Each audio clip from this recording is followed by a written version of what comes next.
এবার নয় বাতিয়া এবার যা বোতল বেটা তুই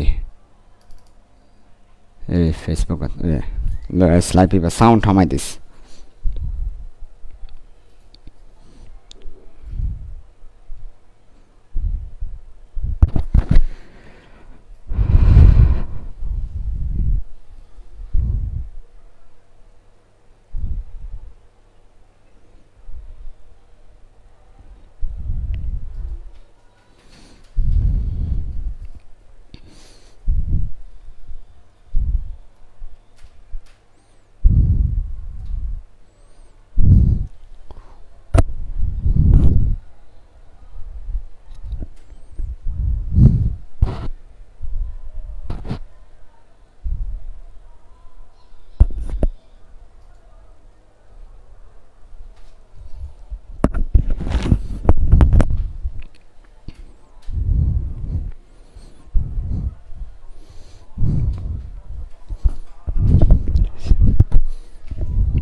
আসসালামু আলাইকুম ওয়া রাহমাতুল্লাহি ওয়া বারাকাতুহু সবাইকে স্বাগতম জানাচ্ছি ফিল সায়েন্সের পক্ষ থেকে আমরা 21 এবং 22 ব্যাচের সামনে ফাইনাল এক্সাম উপলক্ষে কিছু স্পেশাল ক্লাসের আয়োজন করেছি সেই স্পেশাল ক্লাসের আজকে প্রথম পর্বে আজকে আমরা দেখব কেমিস্ট্রি বইয়ের ফার্স্ট পেপারের চ্যাপ্টার 4 কেমিস্ট্রি বইয়ের ফার্স্ট পেপারের চ্যাপ্টার 4 থেকে পরীক্ষায় যা যা আসবে আমরা শুধুমাত্র তা নিয়ে ডিসকাস করব এবং আমাদের এই ক্লাসগুলো করলে ইনশাআল্লাহ তুমি পরীক্ষায় ভালো করবে পরীক্ষায় যা যা আসবে শুধু তাই পড়াবো এবং এখান থেকেই পরীক্ষা আসবে সো স্পেশাল এই ক্লাসগুলো আমি চাই সারা বাংলাদেশের প্রত্যেকটা স্টুডেন্ট করুক কেননা এতে করে সে পরীক্ষায় আমরা যা পড়াবো এখান থেকেই আসবে অ্যান্সার করতে পারবে খুবই ভালো হবে খুবই উপকার হবে সো তোমরা তোমাদের ফ্রেন্ডদেরকে একটু মেনশন করে ফেলো তোমাদের ফ্রেন্ডদেরকে একটু জানিয়ে দাও স্পেশাল ক্লাসগুলোর কথা তাদেরকে মেনশন করো বিভিন্ন ফেসবুক গ্রুপে এবং আমাদের মেসেঞ্জার গ্রুপগুলোতে আজকে লাইভ ক্লাসের লিঙ্কটা দিয়ে দাও যাতে করে সবাই চলে আসতে পারে আমরা অল্প কিছুক্ষণের মধ্যে আমাদের ক্লাসটা শুরু করব আমি আবার একটু রিপিট করছি আমার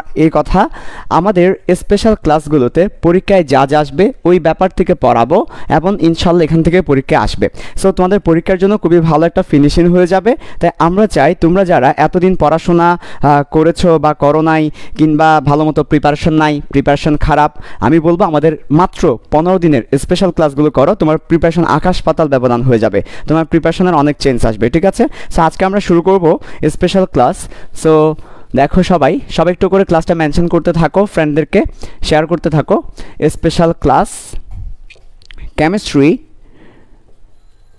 চ্যাপ্টার 4 এর উপর আমাদের আজকের স্পেশাল ক্লাসটা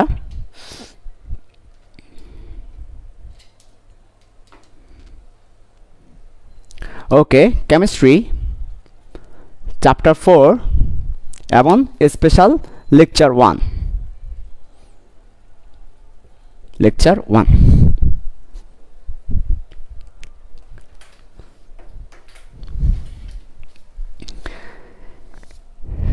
ওকে সো তোমরা যারা লাইভ ক্লাসে চলে এসেছো খুব দ্রুত আজকে লাইভ ক্লাসটা মেসেঞ্জারে ফেসবুকে বিভিন্ন জায়গায় শেয়ার করে দাও যাতে করে সবাই জানতে পারে আপনাদের ফ্রেন্ডদেরকে মেনশন করে দাও আমরা আজকে কেমিস্ট্রি চ্যাপ্টার 4 এই চ্যাপ্টার থেকে পরীক্ষায় কি কি আসতে পারে সাজেশনটা দিয়ে দিব এবং চ্যাপ্টার 4 এর উপর 3টা ক্লাস নিব এই 3টা ক্লাসে পরীক্ষার জন্য যা যা দরকার তাই কভার হয়ে যাবে তো 3টা ক্লাসের মধ্যে আজকের ক্লাসে একটা পার্ট কভার করব ঠিক আছে সো আমরা দেরি না করে শুরু করছি স্পেশাল ক্লাস কেমিস্ট্রি চ্যাপ্টার 4 এর উপরে এবং আজকে ফার্স্ট লেকচার তোমরা সবাই আজকের ক্লাসটা মনোযোগ দিয়ে করো একটু কষ্ট করে 45টা মিনিট ক্লাস নিব 45 মিনিট মনোযোগ দিয়ে করো ক্লাস শুরুর আগেই নিয়ত করো 45 মিনিট খুবই মনোযোগ দিয়ে ক্লাস করব ইনশাআল্লাহ তারপর এই 45 মিনিটের বদৌলতে পরীক্ষায় তুমি ডেফিনেটলি একটা সৃজনশীলের অ্যান্সার করতে পারবে পরীক্ষায় এখান থেকে প্রশ্ন আসবে তুমি অ্যান্সার করতে পারবে একটু মনোযোগ দিতে হবে এবং আমি যা যা পড়াবো সাথে সাথে একটু লিখে নেওয়ার ট্রাই করবে লিখে নিলে এই ব্যাপারগুলো থাকে না লিখলে কিন্তু ব্যাপারগুলো থাকবে না সেজন্য একটু লিখে নেওয়ার ট্রাই করব ওকে ঠিক আছে সব কিছু ঠিক আছে কিনা আমি একবার চেক করে নিই ও ঠিক আছে সব কিছু তাহলে আমরা শুরু করতে পারি ওকে ভাইয়া ফার্স্ট অফ অল চ্যাপ্টার 4 থেকে চ্যাপ্টার 4টাকে আমরা 3 ভাগে ভাগ করে ফেলবো সো চ্যাপ্টার 4কে আমরা 3 ভাগে ভাগ করে ফেললাম চ্যাপ্টার 4কে একটা ভাগ হচ্ছে একদম চ্যাপ্টারের শুরুতে আছে বিক্রিয়ার হার ও ধ্রুবক হার ধ্রুবক বলি এটাকে, অথবা শুধু ধ্রুবক বলি, তাহলে বিক্রিয়ার হারও ধ্রুবক, হার ধ্রুবক। হার ধ্রুবকের মধ্যে থাকবে কেসি, কেপি, এই ধরনের ব্যাপারগুলো থাকবে ইনক্লুডেড। আচ্ছা, সো একটা পার্ট হচ্ছে বিক্রিয়ার হার, হার ধ্রুবক, কেসি, কেপি। এই চ্যাপ্টারের সেকেন্ড আরেকটা ভাগে ভাগ করে ফেলবো পুরো চ্যাপ্টারটাকে, সেটা হচ্ছে এই পুরো চ্যাপ্টারে পিএইচ একটা ভাগ থাকবে, এই ভাগে ভাগ করে ফেলবো পিএইচ। আরেকটা ভাগ থাকবে এই পুরো চ্যাপ্টারে, সেটা হচ্ছে তাপ রসায়ন, অর্থাৎ ওইখানে শুধুমাত্র আমরা তাপ শক্তি নিয়ে আলোচনা করব। ঠিক আছে, রাসায়নিক বিক্রিয়ায় উৎপন্ন তাপ শক্তি নিয়ে আমরা আলোচনা করব। সো এই পুরো চ্যাপ্টার 4কে আমরা তিনটা ভাগে ভাগ করে ফেললাম। পুরো চ্যাপ্টার 4 তিনটা প্রধান ভাগে বিভক্ত। একটা হচ্ছে শুধুমাত্র পিএইচ নিয়ে আলোচনা করবে, একটা বিক্রিয়ার হার এবং হার ধ্রুবক কেসি, কেপি নিয়ে আলোচনা করবে, আরেকটা হচ্ছে তাপ শক্তি নিয়ে আলোচনা করবে, তাপ রসায়ন বলছে এটাকে, রাসায়নিক বিক্রিয়ার ফলে উৎপন্ন শক্তি নিয়ে আলোচনা করবে একটা পার্ট, এই পুরো চ্যাপ্টারের একটা পার্ট। হ্যাঁ, বিক্রিয়ার হার এবং হার ধ্রুবক নিয়ে আলোচনা করবে একটা পার্ট, পিএইচ নিয়ে আলোচনা করবে আরেকটা পার্ট। আচ্ছা, তাহলে পুরো চ্যাপ্টারটাকে তিন ভাগে ভাগ করে ফেললাম। একটু করে মেনশন করে দিচ্ছি, বইয়ের 4.1 থেকে 4.11 পর্যন্ত, 4.1 থেকে 4.11 পর্যন্ত এই ভাগ নিয়ে আলোচনা করেছে। 4.12 থেকে 4.18 পর্যন্ত, 17 পর্যন্ত এই ভাগ নিয়ে আলোচনা করেছে। পিএইচ নিয়ে আলোচনা করেছে বইয়ের 4.12 থেকে 4.17, আর এরপর বাকি যা আছে 4.18 থেকে শুরু করে 4.23 পর্যন্ত তাপ রসায়ন নিয়ে আলোচনা করেছে। আমাদের বইটা যদি তুমি খোলো, বইয়ের মধ্যে তুমি দেখতে পাবে 4.1 থেকে 11 একটা পার্ট, 4.12 থেকে 17 একটা পার্ট, 4.18 থেকে 23 আরেকটা পার্ট। আচ্ছা, সো পুরো চ্যাপ্টার তিন ভাগে ভাগ করলাম, তিনটা নিয়ে আমরা তিনটা লেকচার নিব। আমরা ফার্স্ট অফ অল লেকচার 1 নিব পিএইচ নিয়ে, লেকচার 2 নিব তাপ রসায়ন নিয়ে, অ্যান্ড ফিনালি লেকচার 3 নিব বিক্রিয়ার হার নিয়ে। সো আমরা চ্যাপ্টার 4-এর উপর তিনটে স্পেশাল ক্লাস নিব, একটা স্পেশাল ক্লাস একটা পার্ট কভার করব, আরেকটা স্পেশাল ক্লাস আরেকটা পার্ট, বাকি ক্লাস আরেকটা পার্ট, তিনটা লেকচার নিব। সো আজকে লেকচার 1 আমরা কভার করব বইয়ের 4.12 থেকে 4.17 পিএইচ কভার করব। একটু বলে রাখি ভাইয়া, বইয়ের শুরু বাদ দিয়ে মাঝখান থেকে শুরু করলে কি আমরা বুঝতে পারবো? উত্তর হচ্ছে তিনটা পার্ট সম্পূর্ণ আলাদা, এই পার্টের সাথে এই পার্টের কোনো সম্পর্ক নাই, এই পার্টের সাথে এই পার্টের কোনো সম্পর্ক নাই, তিনটা ভিন্ন ভিন্ন পার্ট, একটার সাথে একটা কোনো সম্পর্ক নাই, কাজেই তুমি যে কোনো পার্ট দিয়ে শুরু করতে পারো। আচ্ছা, সো আজকের ক্লাসে লেকচার 1-এ আমরা পিএইচ এই পার্টটা নিয়ে আলোচনা করব। আচ্ছা, এবার বলি কেন পিএইচ নিয়ে আলোচনা করবেন? কারণ এই পুরো চ্যাপ্টার থেকে কেমন প্রশ্ন আসতে পারে সেটা সাজেশনটা বলে দিই। এই পুরো চ্যাপ্টার থেকে পিএইচ পার্ট থেকে প্রশ্ন হবে 60%। সো এই জায়গা থেকে প্রশ্ন হবে 60%, এই জায়গা থেকে প্রশ্ন হবে 30%, দেখা যাচ্ছে নিশ্চয়ই, এই জায়গা থেকে প্রশ্ন হবে 10%। সো তুমি বুঝতে পারছো চ্যাপ্টার 4-এর সবচেয়ে বেশি প্রশ্ন হবে পিএইচ পার্ট থেকে, সবচেয়ে বেশি প্রশ্ন হবে এই একটা পার্ট থেকে, তাই এই পার্টে জোর দিতে হবে। আমাকে একজন এসে বলল, ভাইয়া সামনে পরীক্ষা, প্রিপারেশন ভালো না, কিছু পড়ি নাই, আপনি এক বাক্যে আমাকে চ্যাপ্টার 4-এর উপর একটা সাজেশন দেন। আমি তাকে বলবো, বাবা তোমার কিছু পড়ার দরকার নাই, পিএইচ পার্টটা পড়ো, পিএইচ পার্টটা পড়ো, তুমি 60% অ্যান্সার করতে পারবে। পুরো চ্যাপ্টারের পিএইচ পার্ট থেকে সবচেয়ে বেশি প্রশ্ন হবে, খুব ইম্পর্টেন্ট। সো আমরা আজকে লেকচার 1 আলোচনা করব পিএইচ পার্ট নিয়ে, আগামী দিন লেকচার 2, আর এরপর লেকচার 3। ওকে, আচ্ছা, সো তোমরা একটু কাইন্ডলি চ্যাপ্টার 4-এর তিনটা ভাগ তুলে নিবে খুব দ্রুত। একটা ভাগ বিক্রিয়ার হার এবং হার ধ্রুবক, একটা পিএইচ, আর এটা হচ্ছে তাপ রসায়ন। ওকে, আচ্ছা, খুব দ্রুত তুলে নিবে। আর সব কিছু ঠিক আছে কিনা আমি একবার চেক করে নিই, আশা করি সব কিছু ঠিক আছে। ওকে, ঠিক আছে। ওকে, মুছে ফেলি। আমাদের যেহেতু পুরো চ্যাপ্টার কভার দিতে হবে, তাই তোমাদেরকে একটু ফাস্ট হতে হবে।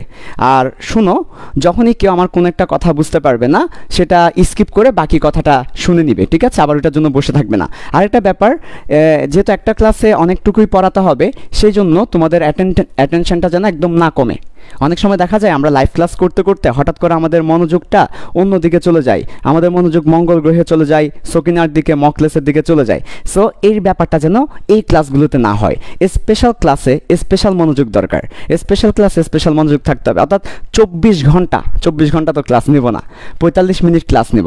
45 মিনিটই যেন তোমার মনোযোগটা থাকে, এদিক ওদিক যাতে না যায়। এটা একটু এনশিওর করতে হবে। যখনই মনোযোগ চলে যেতে চাইবে এটা স্পেশাল মনোযোগ লাগবে, যাইস না, ওকে? কারণ একবার যদি একটু মনোযোগ হারাই ফেলো ধরতে পারবে না, অনেকগুলো টপিক পড়াচ্ছি সেই জন্য। আচ্ছা, আমরা শুরু করি ভাইয়া। লেকচার 1 আজকে আমরা পড়বো চ্যাপ্টার 4 এর একটা পার্টের নাম হচ্ছে, পার্টটা হচ্ছে 4.12 থেকে 4.17 এবং এই পার্টের মধ্যে আছে পিএইচ। আমরা একটু এই পার্টের পিএইচ পার্ট যেটা আছে আমরা এখানে লিখে দিলাম পিএইচ পার্ট। এই পার্টের মধ্যে কি নিয়ে আলোচনা করব সেটা একটু বলে ফেলি। একদম প্রথমে আলোচনা করব লক মেশিন নিয়ে, তারপরে আলোচনা করব পিএইচ কি সেটা নিয়ে, তারপর আলোচনা করব পিএইচ এর ম্যাথ কিভাবে করতে হয় সেই ব্যাপারটা নিয়ে, তারপর আলোচনা করব সুপার একটা টপিক, সুপার বাপার টপিক নিয়ে। সো বাপার দ্রবণ নিয়ে আলোচনা করব এবং বাপার দ্রবণের পিএইচ নিয়ে আলোচনা করব। তারপর আলোচনা করব মানুষের রক্তের পিএইচ, মানুষের রক্তের পিএইচ। এরপর আলোচনা করব পিএইচ এর গুরুত্ব। সো এরপর আলোচনা করব পিএইচ এর গুরুত্ব নিয়ে। আজকের ক্লাসে আমরা এই টপিকগুলো কভার করব ইনশাল্লাহ। একদম প্রথমে লক মেশিন নিয়ে আলোচনা করব, তারপর পিএইচ কি এটা নিয়ে আলোচনা করব, তারপর পিএইচ এর ম্যাথ করাবো, বাফার দ্রবণ নিয়ে আলোচনা করব, মানুষের রক্তের পিএইচ নিয়ে আলোচনা করব, পিএইচ এর গুরুত্ব নিয়ে আলোচনা করব। তাহলে আমাদের বইয়ের 4.12 থেকে 17 পর্যন্ত কভার হয়ে যাবে। এছাড়াও পিএইচ পার্ট যেটা আছে সেটা কভার হবে। এছাড়াও পরীক্ষায় এই জায়গা হতে 60% প্রশ্ন আসবে। আজকের একটা ক্লাস থেকে আমি যা করাচ্ছি হুবহু পরীক্ষায় আসবে। যদি না আসে তুমি আমাকে ফোন দিও পরীক্ষার হল থেকে, সাইম ভাই আসো নাই, আমি দেখব। আসবেই, এটা আসবেই। হ্যাঁ, এখানে যা পড়াচ্ছে এখান থেকে আসবে, এর বাইরে আসবে না ইনশাল্লাহ। ওকে, ঠিক আছে ভাইয়া। সো দেখো সবাই ভালো করে, একদম প্রথমে আমরা লক মেশিন নিয়ে আলোচনা করব, তারপর পিএইচ কি, পিএইচ এর ম্যাথ, বাফার দ্রবণ, মানুষের রক্তের পিএইচ, পিএইচ এর গুরুত্ব। তোমরা দ্রুত লিখে নিবে, আমি লেখার সাথে সাথেই লিখে নিবে, ওকে? কোনো কিছুই যেন বাদ না পড়ে। আচ্ছা, আমার এই ক্লাস জাস্ট এই স্পেশাল ক্লাসগুলো যদি করো ডেফিনেটলি তোমার এক্সামের জন্য মোর দ্যান এনাফ হবে। তোমার পরীক্ষার জন্য এর চেয়ে আর বেশি কিছু লাগবে না। এই ক্লাসগুলো দিয়ে পরীক্ষার হলে যেতে পারবে। আমি আবার বলছি, এই ক্লাস নিয়ে তুমি পরীক্ষার হলে যেতে পারবে, ওকে ইনশাল্লাহ। সো ফার্স্ট অফ অল আসো ভাইয়া, পিএইচ কি এই ব্যাপারটা বুঝবো, এটা বোঝার জন্য লক মেশিনটা বুঝতে হবে। আচ্ছা তাহলে আসো।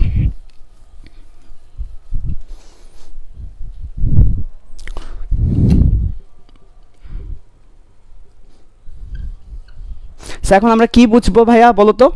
এখন আমরা কি দেখব? এখন আমরা দেখব লক মেশিন। লক নামক একটা জিনিস আছে, এই লক ব্যাপারটা কি সেটা দেখব। আচ্ছা, আমি না গতকালকে স্বপ্নে দেখছি, বুঝছো? আমি না গতকালকে স্বপ্ন দেখছি আমার ব্যাংকের মধ্যে 10 কোটি টাকা। কত কোটি? 10 কোটি টাকা আমি স্বপ্নে দেখেছি। তাহলে 10 কোটি মানে কত? 10 কোটি মানে একের পরে 8টা শূন্য। তাহলে 10 কোটি একের পর 8টা শূন্য আমি স্বপ্নে দেখেছি, আবার ব্যাংক ব্যালেন্স। ঠিক আছে, এটাকে আমরা এভাবে লিখতে পারি, একের পরে যতটা শূন্য থাকে 10-এর পাওয়ার তত হয়। একের পর যতটা শূন্য থাকে 10-এর পাওয়ারটা তত হয়। আচ্ছা ঠিক আছে, দেখা যাচ্ছে তো সব ঠিকঠাক মতো? আমার মাথা মনে হয় অর্ধেক কেটে গেছে নাকি? আচ্ছা আমি একটু করে উপরে করে দিই। আচ্ছা তাহলে এবার ভালো করে দেখা যাবে।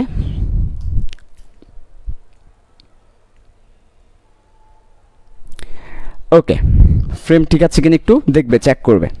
আচ্ছা তাহলে দেখো, আমি স্বপ্নে দেখেছি আমার ব্যাংক ব্যালেন্স 10 কোটি টাকা। ওয়াও, বুঝছো তো? ব্যাপারটা হচ্ছে তোমরা অনেক এক্সাইটেড হয়ে গেলে, কিন্তু এই স্বপ্ন সত্যি হওয়ার যে সম্ভাবনা, এই স্বপ্নটা সত্যি হওয়ার সম্ভাবনা হচ্ছে 0.00, হ্যাঁ 0, তারপর 0, আবার 0, বিশাল 0, এরপর 0, দাও না 0, আরও দাও 0, আরও দাও 0, তারপর 1%। এটা হচ্ছে এই স্বপ্নটা সত্যি হওয়ার সম্ভাবনা। আচ্ছা, তো দশমিকের পরে যত ডিজিট থাকে 10-এর পাওয়ার তত হয়। দশমিকের পরে 2, 4, 6, 8, 10, 11, 11টা শূন্য দিয়ে তারপর একটা 1 দিয়েছি, মানে 12টা ডিজিট। তাহলে 10 টু দি পাওয়ার -12। তার মানে দশমিকের পর যত ডিজিট থাকবে 10-এর পাওয়ার তত হবে। আচ্ছা যাই হোক, এত। তার মানে দেখো আমার ব্যাংক ব্যালেন্স অনেক বিশাল। হ্যাঁ, এটাকে আমরা লিখলাম অনেক বিশাল করে, এবং এটা সত্যি হওয়ার সম্ভাবনা লিখলাম অনেক বাজে অবস্থা, বিশ্রী অবস্থা, অনেক বাজে অবস্থা, অনেক বিশ্রী অবস্থা। ঠিক আছে, সব কিছু ঠিক আছে? ওকে, ঠিক আছে, তাহলে এই যে দেখো ভাইয়া অনেক বিশাল একটা সংখ্যা বা অনেক ছোট একটা সংখ্যা, এগুলো আমাদের ইউজ করতে অনেক অসুবিধা হয়। তাহলে এই যে সংখ্যাগুলো আমাদের ইউজ করতে অসুবিধা হয়, তাই আমরা করি কি জানো, আমরা একটা কাজ করি, আমরা সবাই জানি এই ব্যাপারটা, সেটা হচ্ছে log 10 বেস এর মধ্যে যখন আমরা এই 10 কোটিকে দিয়ে দিব, তাহলে কি হবে দেখো, log 10 এর মধ্যে যখন আমরা 10 কোটিকে দিয়ে দিব, log 10 এর মধ্যে যখন আমরা 10 কোটিকে দিয়ে দিব, মানে 10 কোটি মানে কত, 10 কোটি মানে 10 two the power 8, 10 two the পাওয়ার 8কে যখন আমরা লগের মধ্যে দিয়ে দিব, তখন কি হয়, আমরা সবাই ক্লাস 9 10 এ লগ পড়ে এসেছি, log 10 10 8 হলে এটার অ্যান্সার হয় 8। তাহলে দেখো তো কত বিশ্রী একটা সংখ্যা ছিল, কত বিশাল একটা সংখ্যা ছিল, আমি জাস্ট লগের মধ্যে দিয়ে দিয়েছি সেটাকে, লগের মেশিনে আমি 10 কোটি দিয়ে দিলাম, সে আমাকে 8 দিল, কত সুন্দর একটা সংখ্যা সে আমাকে দিয়েছে। আবার আমি লগের মেশিনে আমি এই যে আমার সম্ভাবনা, লগের মেশিনে আমার সম্ভাবনা দিয়ে দিয়েছি, স্বপ্ন সত্যি হওয়ার সম্ভাবনা দিয়ে দিয়েছি, সে আমাকে কত দিয়ে জানো, log 10 টু দি পাওয়ার -12, সে আমাকে -12 দিচ্ছে। তাও দেখো কত সুন্দর একটা সংখ্যা, -12 কত সুন্দর একটা সংখ্যা, আর এখানে দেখো কত বিশ্রী অবস্থা। তাহলে লগ মেশিনের কাজ কি, লগ হচ্ছে এমন একটা মেশিন যার মধ্যে অনেক বিশাল সংখ্যা দিলে কিংবা অনেক ছোট সংখ্যা দিলে সে সেটাকে একদম সুন্দর একটা সংখ্যা করে দেয়, যেটা বলতে গেলে তোমরা বলতে পারো যে আমাদের দৈনন্দিন জীবনে ব্যবহৃত সংখ্যা, ডেসিমাল সংখ্যা, দশমিক সংখ্যা করে দিছে। তাহলে লগের কাজ কি, লগ মেশিনের কাজ হচ্ছে এই যে দেখুন, এটাই হচ্ছে লগ মেশিন,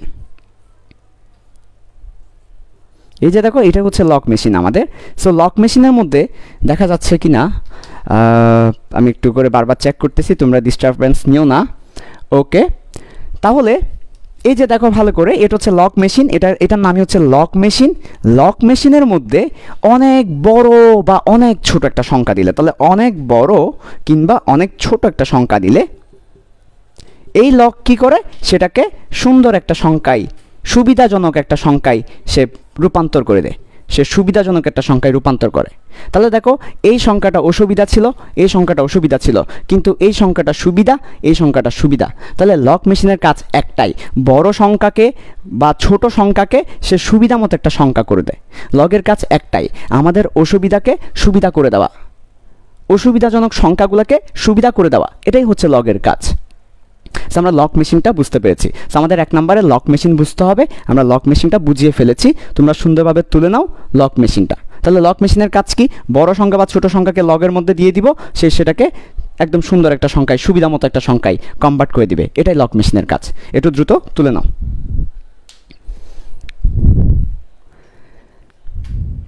ওকে,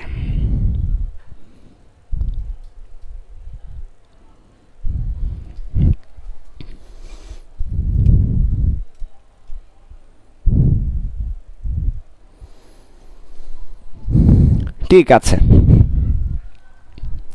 এবার আসো এরপরে,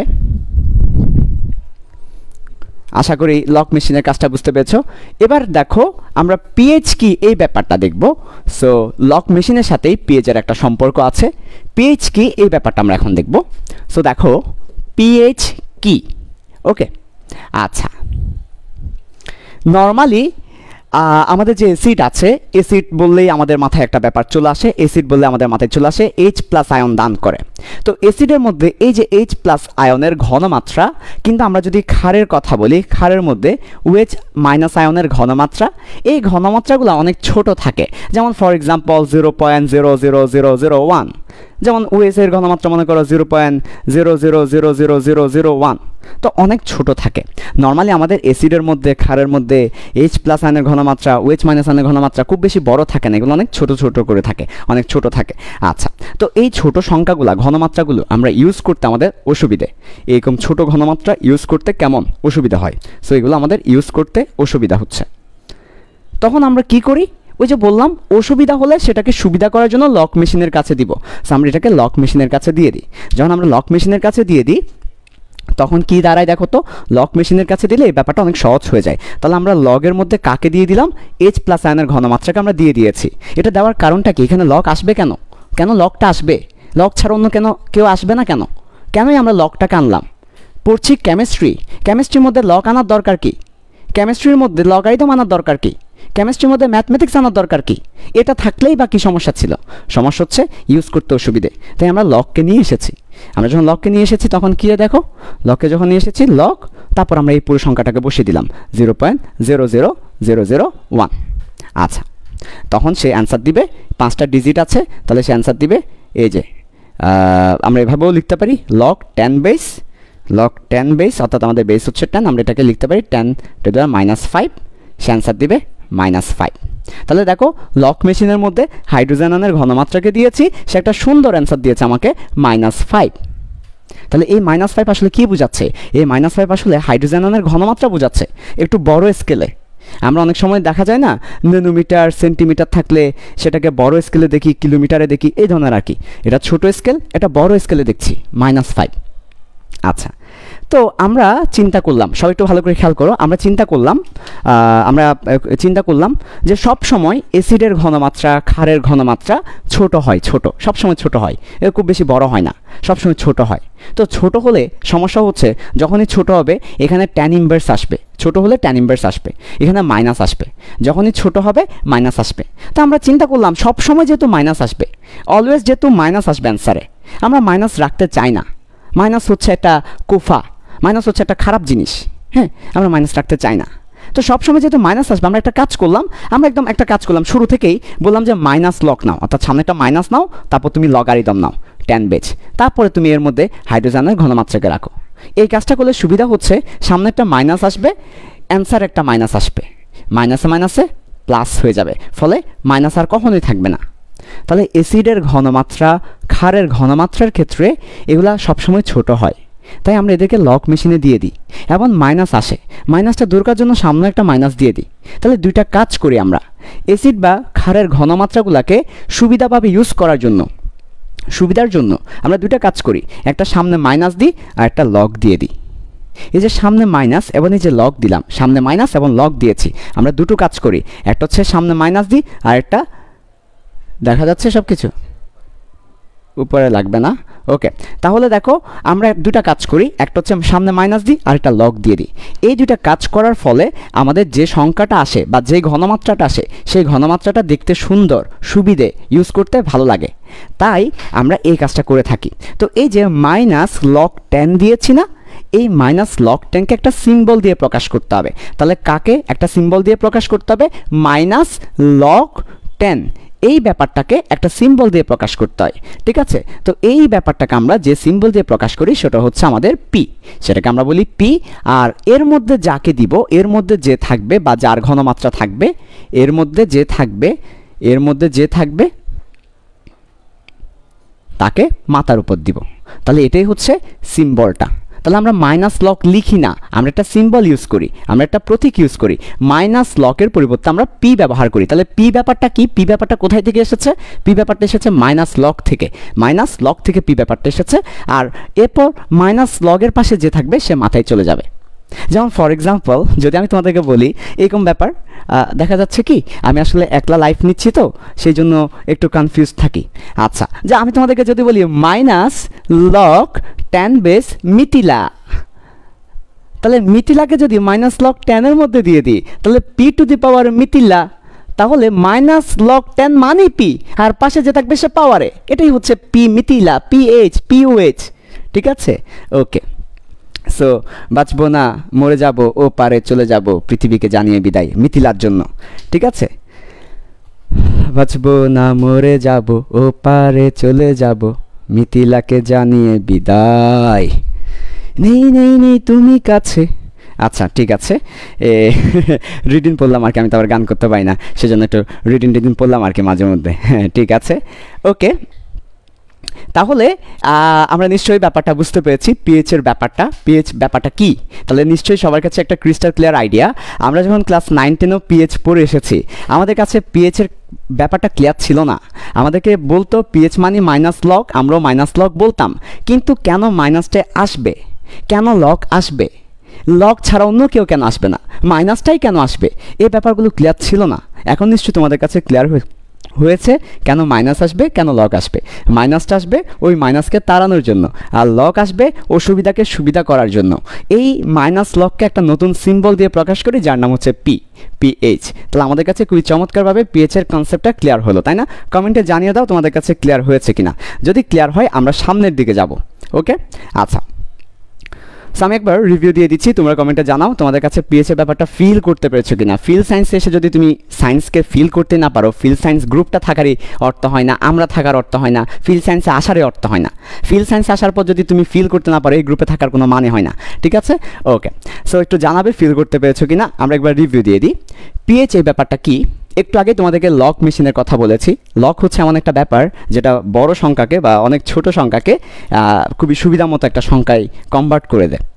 তো আমরা দেখতে পাই অ্যাসিডের ঘনমাত্রা, ক্ষারের ঘনমাত্রা সবসময় অনেক বেশি ছোট হয়, যেটা আমাদের ইউজ করতে অসুবিধা হয়। তো ছোট হওয়ায়, ইউজ করতে অসুবিধা হওয়ায় আমরা এটাকে লগের মধ্যে দিয়ে দিই। লগ এটাকে সুবিধা করে দেয়। এমন ছোট হওয়ার কারণে সবসময় একটা মাইনাস আসে, মাইনাসটা দূর করার জন্য সামনে একটা মাইনাস দিয়ে দিই। আলটিমেটলি মাইনাস লগ দিতে হয়, দুটা ব্যাপার দিতে হয়, একটা মাইনাস একটা লগ।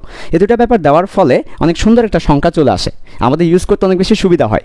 তাই আমরা অ্যাসিড এবং ক্ষারের ঘনমাত্রাকে আমরা পিএইচের সাহায্যে প্রকাশ করে থাকি, বা এই যে মাইনাস লগের সাহায্যে প্রকাশ করে থাকি। সো এইখান থেকেই পিএইচের ব্যাপারটা আসা, ঠিক আছে? ওকে, সো তুমি একটু জানাবে আমাকে সবাই কি ফিল করতে পেরেছো কিনা, ওর নাইস। ঠিক আছে, তাহলে ক্লিয়ার হলে তো ভালো। এবার আসো পিএইচের ডেফিনেশনটা আমরা একটু লিখবো। পরীক্ষায় অনেক সময় ডেফিনেশন লিখতে বলবে, পিএইচ কি এই ব্যাপারটা লিখতে বলবে। সো খুব দ্রুত ডেফিনেশনটা লিখবো, আমার সাথে সাথে লিখে ফেলবে, আমার লেখার আগেই লিখে ফেলবে। Definition of pH and also definition of pOH, দুইটা ডেফিনেশন আমরা একই সাথে লিখবো, ডেফিনেশন অফ পিওএইচ। তাহলে পিএইচটা কি? পিএইচটা হচ্ছে, আমরা বলবো পিএইচটা কি, পিএইচটা হচ্ছে হাইড্রোজেন আয়নের ঘনমাত্রা। তার মানে কোন আয়ন? Hydrogen ion. তো হাইড্রোজেন আয়ন কীভাবে প্রকাশ করা যায়? H প্লাস হাইড্রোজেন আয়নের ঘনমাত্রার, তারপর কি ঘনমাত্রার, মাত্রা বানানটা ভুল হয়েছে, ঘনমাত্রার ঋণাত্মক লগারিদম। তাহলে এই কথাটা বলতে হবে, ঋণাত্মক মানে মাইনাস, আর এরপর লগ ইউজ করেছি আমরা, লগ না বলে লগারিদম পুরোটা লিখব। ঋণাত্মক লগারিদমকে কি বলে? পিএইচ বলে। খুবই সিম্পল একটা ডেফিনেশন, পরীক্ষায় লিখলে মার্কস দিয়ে দিবে। আর OH মাইনাস আয়নের ঘনমাত্রার ঋণাত্মক লগারিদমকে পিওএইচ বলে, ঠিক আছে? সো এই ব্যাপারগুলো তোমাদের কাছে আসলে ক্লিয়ার। অনেক সময় তোমাকে বলবে পিকেএ কি, ঠিক আছে? তো তাহলে তোমাকে যদি বলে পিকে কি, পিকেএ, অনেক সময় পি এর মাত্রার উপর কে থাকে, তাহলে এটা হচ্ছে কি বলতো? কে এর মানের ঋণাত্মক লগারিদমকে পি কে এ বলে। অর্থাৎ পি এর পাওয়ার কোনো কিছু থাকলেই মনে করতে হবে ঋণাত্মক লগারিদম মাইনাস লগ, পি এর মাথার উপর কিছু থাকলেই মনে করতে হবে সেটা মাইনাস লগ, এটুকুই, ঠিক আছে? সো ডেফিনেশনগুলো শেষ করো। ওকে,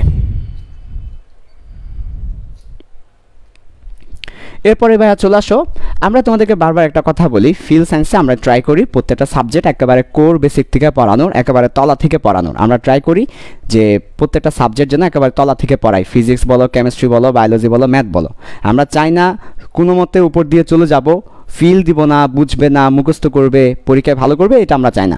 আমরা চাই তোমরা একটু বুঝো, তোমরা একটু ব্যাপারগুলো বুঝো, বুঝে বুঝে পড়ো, মুখস্থ বিদ্যা নয়, বুঝে বুঝে পড়ো, ফিল করো। ফিল ওয়ার্ডটা নিশ্চয়ই আসলে তোমরা ওয়ার্ড বললেই হবে না। আমি যদি বলি ফিল করো, ফিল করতে পারবে না, আমাকে ফিলটা দিয়ে দিতে হবে। ফিলটা কিন্তু মুখের মধ্যে না, ফিলটা কিন্তু দিয়ে দিতে হয় হৃদয়ের মধ্যে, ঠিক আছে? যেই পড়াটা হৃদয় দিয়ে অনুভব করতে পারো, ভালো লাগে, আত্মস্থ করতে পারো, শান্তি লাগে, হ্যাঁ শান্তি, হ্যাঁ শান্তি, এটা কেমনে বুঝায়? এটা তো এখান থেকে, এটা বুঝায় কেমনে, দেখায় কেমনে? ফিল ব্যাপারটা তো দেখানো যায় না, বোঝানো যায় না, ঠিক আছে? সো এবার চলে আসো পিএইচের সমীকরণ দেখবো আমরা এখন। সো এবার আসো পিএইচের সমীকরণ। ওকে, সো পিএইচের সমীকরণটা দেখো, খুব ইম্পর্টেন্ট। পিএইচের সমীকরণটা আমরা এখন দেখব। পিএইচের সমীকরণ, একটাই সমীকরণ আছে পিএইচের, সেই সমীকরণটা আমরা এখন দেখব। আমি একটু করে সমীকরণটা আগে লিখে ফেলি, কেমন? যাতে করে তোমরা জানো আমরা কোথায় যাচ্ছি। পিএইচের সমীকরণটা হচ্ছে পিএইচ এর মান এবং পিওএইচ এর মান, এই দুটার যোগফল হচ্ছে 14। অলওয়েজ পিএইচ এবং পিওএইচ মিলে 14 হবেই। মনে করো ফর এক্সাম্পল যে কোনো একটা অ্যাসিড বলো, HCl, এই HCl হাইড্রোক্লোরিক অ্যাসিডের আমি যদি বলি পিএইচ এর মান 3, তাহলে পিওএইচ এর মান হবে কত? 14 মাইনাস 3 11। সবসময় পিএইচ এবং পিওএইচ এই দুটার যোগফলটা 14 হবেই। হ্যাঁ, সূর্য পশ্চিম দিকে উঠতেই পারে, সায়েম ভাই 10-12টা বিয়ে করে ফেলতেই পারে, তারপরও পিএইচ এবং পিএইচ এর মান 14 চেঞ্জ হবে না। সায়েম ভাই অঘটন ঘটাই দিতেই পারে, কিন্তু পিএইচ এবং পিএইচ এই দুটা 14-র বেশি হবে না, মাথায় রাখতে হবে। ওকে, তাহলে দেখো আল্লাহ কবুল করুক, এই যে একটু আগে যে কথাটা বললাম আল্লাহ কবুল করুক, আল্লাহ তো অনেক সময় কবুল টবুল করে ফেলে, কি বলো নাকি? আচ্ছা ঠিক আছে, ওকে। তাহলে দেখো আমরা এই জিনিসটাই আসলে প্রমাণ করবো, এটাই হচ্ছে পিএইচের সমীকরণ, এটাই আমরা আসলে দেখাবো যে এটা কিভাবে আসে। হ্যাঁ, দেখানো দরকার, একটু দেখানো দরকার আছে এটা, তাই আমরা একটু দেখাবো পিএইচ এবং পিএইচের যোগফলটা 14 কিভাবে হয়। পরীক্ষা অনেক সময় তোমাকে বলবে যে এই ব্যাপারটা প্রমাণ করো, অথবা তোমাকে বলবে দেখাও, শো, এই ব্যাপারটা দেখাতে বলবে তোমাকে, তখন কিভাবে দেখাবো? সিম্পল ব্যাপার। প্রথমে আসো পানি। পানি হচ্ছে একটা রেস্টুরেন্টের নাম। এই পানিকে যখন ভেঙে ফেলে তখন এই পানির মধ্যে পাওয়া যায় H+ এবং OH-। অনেকে আবার H+ না লিখে H3O লিখে, এই যেভাবে লিখে, ঠিক আছে, ওভার স্মার্টগিরি করে। I don't like that, over স্মার্টগিরি করার দরকার নাই। জীবন পড়ে আসছি H+ আর OH-, এটাই লিখবে, কেমন? হ্যাঁ ঠিক আছে, ওভার স্মার্টগিরির দরকার নাই। বইয়ে লিখছে তো কি হয়েছে, বইয়ের গোষ্ঠী কি লাভ, জ্বালাই দাও বই, তো এই বই কি, বই পড়ে কোনো লাভ আছে না? বই আছে কোনো ফিল না, বই আছে কোনো কনসেপ্ট না, বই আছে কোনো ম্যাথ করার মতো অবস্থা? এই বইটা জ্বালাই দাও না। এই বই পড়ে না তুমি কোনো ফিল পাও, না তুমি কোনো বেসিক ডেভেলপ করতে পারো, না তুমি কোনো ভালো ম্যাথ করতে পারো, কি লাভ? তারপরে বইটা পড়তে হবে। আমার ক্লাস শেষে সব একবার বইটা পড়ে নিবে, ওকে ঠিক আছে।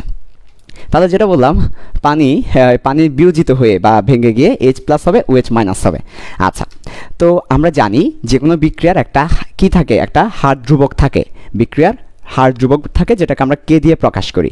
আর কে হচ্ছে, সবসময় মনে রাখবে, উপরে উৎপাদের ঘনমাত্রা, নিচে বিক্রিয়কের ঘনমাত্রা। আমি সংক্ষেপে লিখে দিচ্ছি, যে কোনো বিক্রিয়ার কে হচ্ছে উৎপাদের ঘনমাত্রা ডিভাইডেড বাই বিক্রিয়কের ঘনমাত্রা, এটাই হচ্ছে যে কোনো বিক্রিয়ার হার ধ্রুবক বা কে। এখন এখানে উৎপাদের ঘনমাত্রা হিসেবে আমরা লিখব H+ এর ঘনমাত্রা, OH- এর ঘনমাত্রা। আচ্ছা, আর বিক্রিয়কের ঘনমাত্রা হিসেবে লিখব, বিক্রিয়ক হচ্ছে পানি, পানির ঘনমাত্রা। তাহলে আমরা কে পেয়ে যাব, ঠিক আছে, ওকে, ভালো কথা, ঠিক আছে। এরপরে আমরা আরেকটু দেখব। এবার পানিটাকে পাশে পাঠিয়ে দাও, তাহলে কে এর সাথে পানি, ঠিক আছে, কে এর সাথে পানি, পানি পানি পানি পানি, কে এর সাথে পানি, ওকে। তাহলে এই যে কে এর সাথে যখন পানি গুণ হবে, বিশ্বাস করো ভাই, বিশ্বাস করেন রাসেল ভাই, কে এর সাথে পানিকে গুণ করলে কে কে আর কে বলে না, কে এর সাথে পানিকে গুণ করে দিলে তখন সে কে কে বলা হয় KW। তাহলে হোয়াট ইজ KW?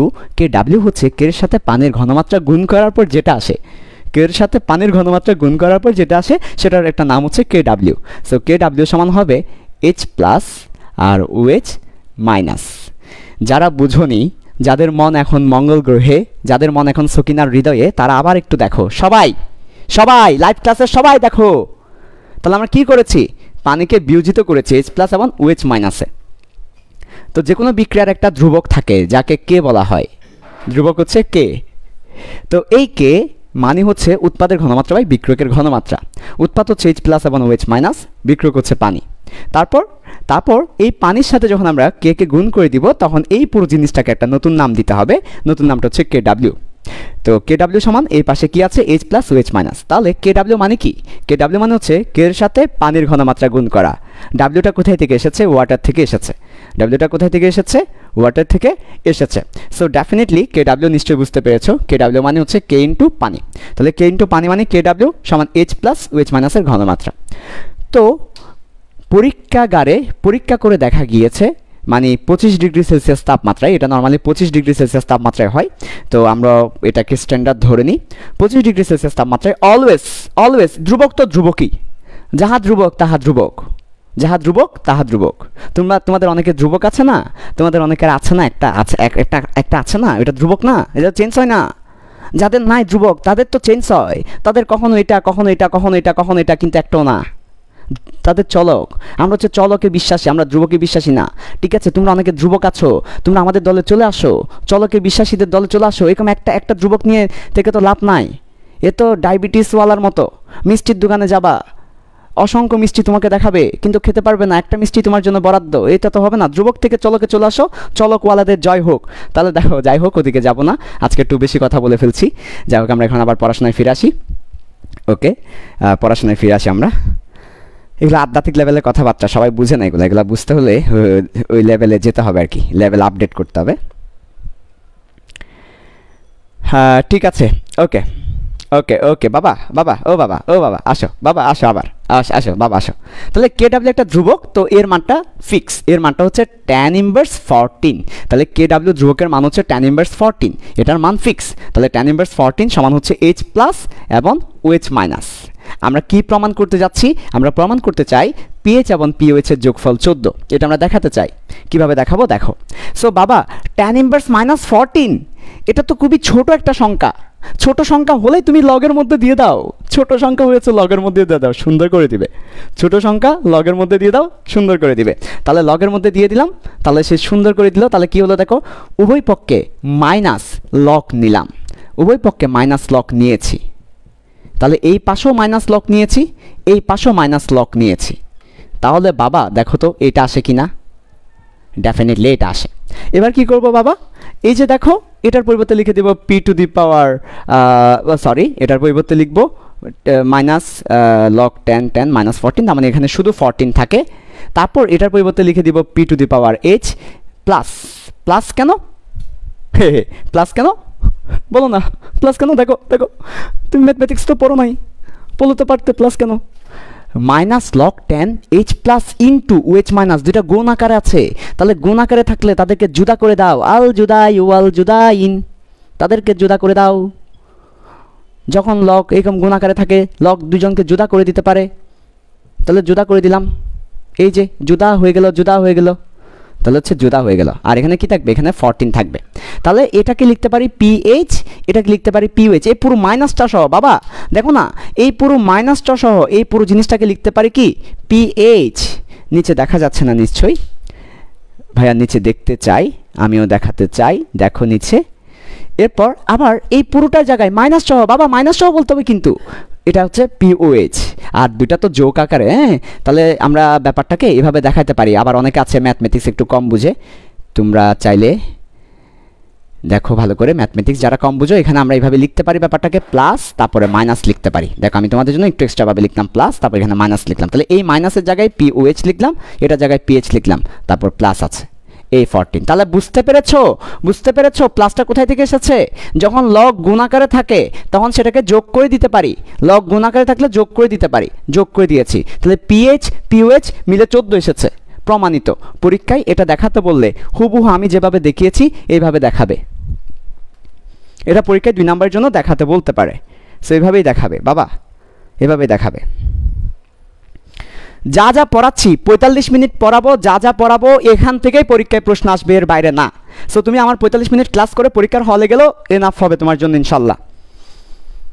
ওকে ঠিক আছে।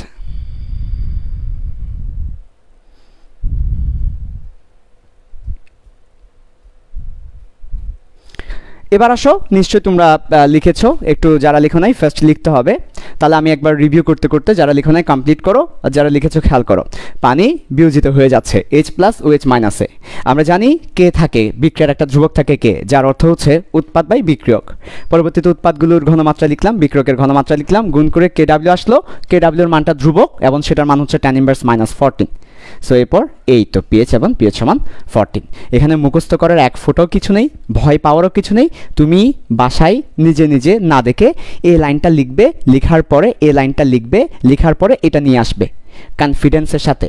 এখানে যারা আছো 700 জন লাইভের স্টুডেন্টকে আমি বলছি, পরবর্তীতে যারা দেখবে তাদেরকেও আমি বলছি, নিজেকে চ্যালেঞ্জ জানাও।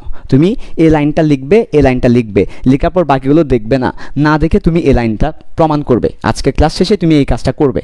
তুমি যদি নিজে নিজে প্রমাণ করতে পারো বুঝে বুঝে, তাহলে তোমার জন্য ক্লাসগুলো ইফেক্টিভ হচ্ছে। তোমার কাছে বুঝে বুঝে পড়াটা ভালো লাগা তৈরি হবে, সব কিছু বোঝার ট্রাই করবে, তুমি বেসিক স্ট্রং হবে।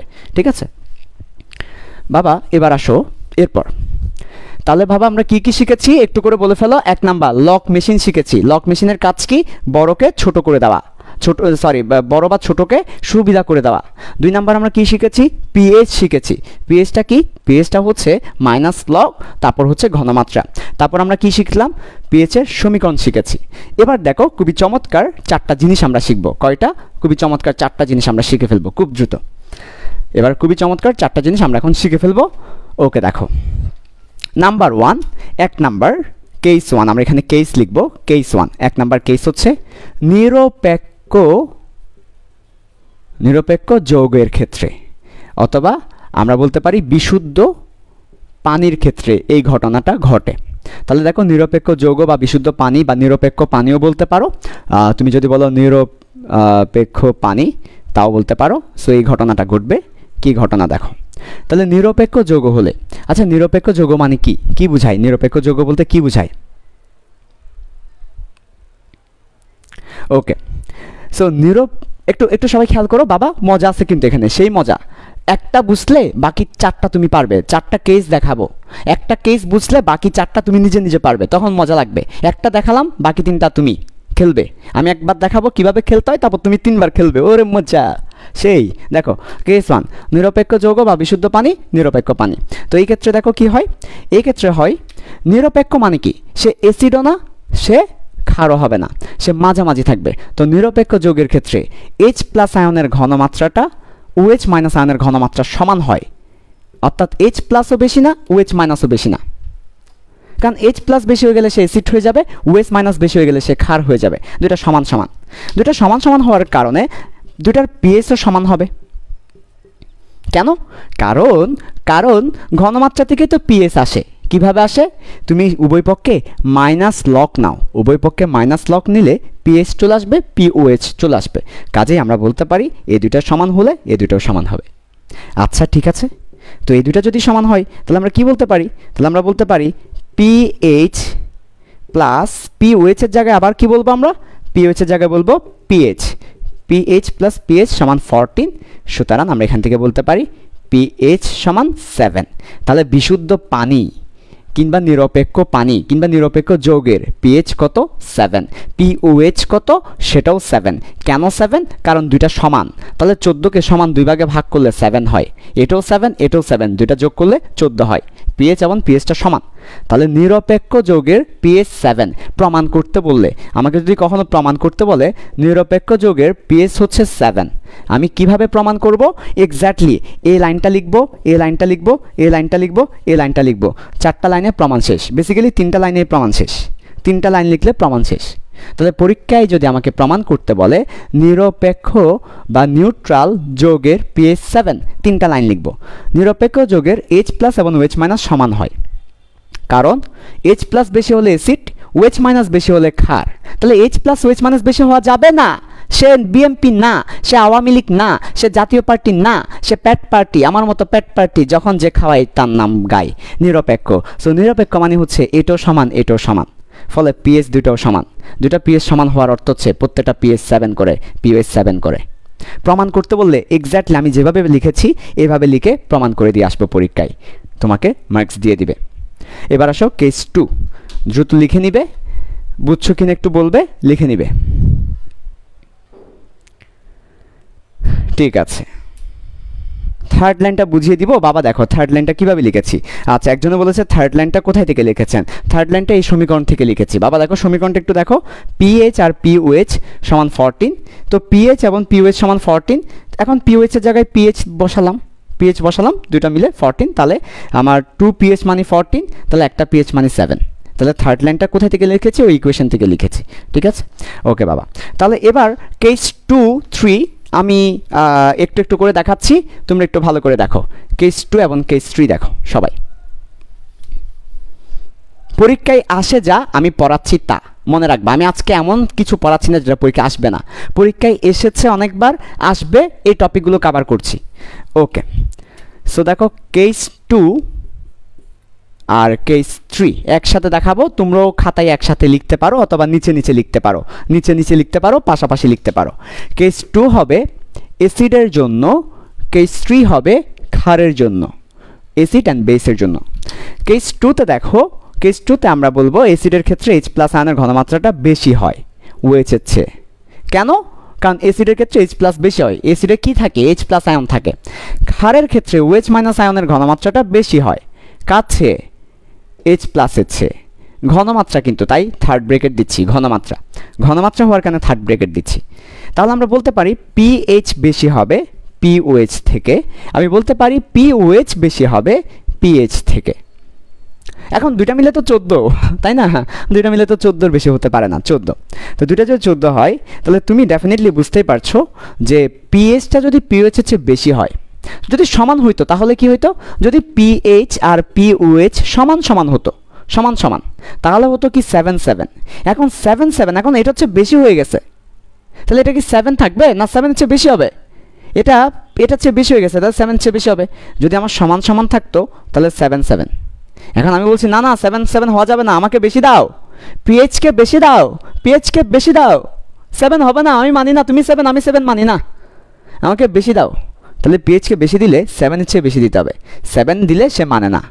তাহলে অ্যাসিডের ক্ষেত্রে, সুতরাং অ্যাসিডের ক্ষেত্রে পিএইচকে বেশি দাও, 7 এর বেশি দাও, সুতরাং অ্যাসিডের ক্ষেত্রে পিএইচটা 7 এর বেশি প্রমাণিত। প্রমাণ করতে বললে 1 লাইন 2 লাইন 3 লাইন লিখব, আমি যে 3টা লাইন লিখেছি এই 3টা লাইনের বাইরে 1 লাইনও লেখার দরকার নাই, এটাই প্রমাণ। ঠিক আছে, এখানেও সেম। সুতরাং ক্ষারের ক্ষেত্রে পিওএইচকে বেশি দাও, পিওএইচকে বেশি দাও, এটা 7 এর চেয়ে বেশি হবে। ঠিক আছে, অথবা আমরা যদি অন্যভাবে বলি, দাঁড়াও, অ্যাসিডের ক্ষেত্রে পিএইচটা 7 এর চেয়ে কম হবে, আমি উল্টা লিখেছি বাবা, আমি উল্টা লিখেছি, আমাকে একটু ক্ষমা করবে। অ্যাসিডের ক্ষেত্রে পিএইচটা 7 এর চেয়ে কম হবে বাবা, আমি ভুল লিখেছি, আমাকে একটু ক্ষমা করবে বাবা, ক্ষমা করবে। অ্যাসিডের ক্ষেত্রে পিএইচটা 7 এর চেয়ে কম হবে, ক্ষারের ক্ষেত্রে পিএইচটা 7 এর চেয়ে বেশি হবে। পিএইচটা 7 এর চেয়ে কি হবে, কম হবে। ক্ষারের ক্ষেত্রে কি হবে, পিএইচটা 7 এর চেয়ে বেশি হবে। ওকে বাবা, পিএইচটা 7 এর চেয়ে বেশি হবে ক্ষারের ক্ষেত্রে। আচ্ছা, ওকে বাবা, ঠিক আছে। আচ্ছা, তাহলে এই হচ্ছে আমাদের কেস 2, কেস 3। কেস 2 হচ্ছে অ্যাসিডের ক্ষেত্রে পিএইচটা 7 এর চেয়ে বেশি হবে। এই লাইনটা লিখে দিবে, অবশ্যই এখানে লাইনটা লিখে দিবে, পিএইচ এর ঘনমাত্রাটা বেশি পিওএইচ এর চেয়ে। আচ্ছা, তারপর ক্ষারের ক্ষেত্রে হচ্ছে আমার পিএইচ এর মানটা 7 এর চেয়ে বেশি হবে, পিওএইচ কিন্তু না, পিএইচ এর মানটা 7 এর চেয়ে বেশি হবে। আচ্ছা, ঠিক আছে, যদি আমরা পিওএইচ দিয়ে চিন্তা করি তাও কিন্তু পারবা, তুমি চাইলে পিওএইচ দিয়েও বলতে পারো, পিওএইচটা উল্টা হবে আর কি, কারণ পিওএইচ হচ্ছে 14 মাইনাস পিএইচ, তাহলে পিএইচ এর ক্ষেত্রে যেটা হবে পিওএইচ এর ক্ষেত্রে উল্টাটা হবে। আচ্ছা, এবার আসো কেস 4, 4 নাম্বার কেস আসো, কেস 4 লাস্ট কেস। 4টা প্রশ্ন আসে পিএইচ থেকে, 3টা প্রশ্ন অলরেডি দেখালাম। নিরপেক্ষ যৌগের পিএইচ হচ্ছে 7, তারপর অ্যাসিডের পিএইচ হচ্ছে 7 এর কম, ক্ষারের পিএইচ হচ্ছে 7 এর বেশি।